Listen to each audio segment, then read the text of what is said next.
Hi viewers சூப்பரான update friends. VK friends எல்லாரும் மறக்காமல் நம்ம சேனலை சப்ஸ்கிரைப் பண்ணிக்கோங்க ஃப்ரெண்ட்ஸ். நம்ம சேனலில் பார்த்தீங்கன்னா விகே ஃப்ரெண்ட்ஸ்க்கு பிடிச்ச விஜயும் காவேரி கூடிய சீக்கிரமே ஒன்று சேர போகிறாங்க. அது எப்படின்னு சொல்லி பார்க்க போனேன். நம்ம சேனல் பிடிச்சி மறக்காமல் லைக் பண்ணி நம்ம சேனலை சப்ஸ்கிரைப் பண்ணிவிட்டு பாருங்கள். ஒரு பக்கம் பார்த்தீங்கன்னா மறுநாள் ஸ்கூலுக்கு விஜய் சீக்கிரமே கிளம்பி வந்துடுறாரு. அதுக்கப்புறம் பார்த்தீங்கன்னா விஜய் அங்கே போய் ஆஃபீஸில் சொல்கிறாரு, இது மாதிரி என் பொண்ணோட கிளாஸ் மிஸ்ஸை பார்க்கணும் அப்படின்னு சொல்லிட்டு.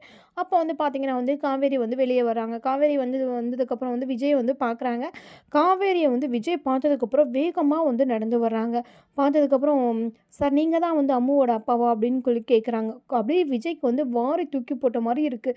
என்னடா காவேரி இப்படி சொல்கிறாளே அப்படின்னு. காவேரி நீ ஞாபகம் இல்லையான்னு கேட்குறாங்க. என்ன சார் சொல்கிறீங்க, நான் உங்களோட பொண்ணோட மிஸ்ஸு தான், ஏன் இப்படி உன்னை மரியாதை இல்லாமல் பேசுகிறீங்க அப்படின்னு சொல்லும்போது, இல்லை காவேரி ஒன்றும் ஒன்றும் எனக்கும் உனக்கு என்ன ரிலேஷன்ஷிப் தெரியுமா, அந்த அம்மு யார் தெரியுமா அப்படி இப்படின்னு சொல்லி விஜய் ரொம்பவே ஃபீல் பண்ணி பேசுகிறாரு. ஆனால் பார்த்தீங்கன்னா காவேரிக்கு எதுவுமே ஞாபகம் இல்லை. அப்படியே என்ன சார் உங்கள் பொண்ணுக்கு ஒன்றும் இல்லை சார், எல்லாமே சரியாயிடுச்சு சார், உங்கள் பொண்ணுக்கு எதுவுமே இல்லை சார்ன்னு சொல்லிட்டு காவேரி சொல்கிறாங்க. இன்னும் என்ன நடக்குன்னு சொல்லிட்டு அடுத்த வீடியோ பார்க்கலாம் ஃப்ரெண்ட்ஸ்.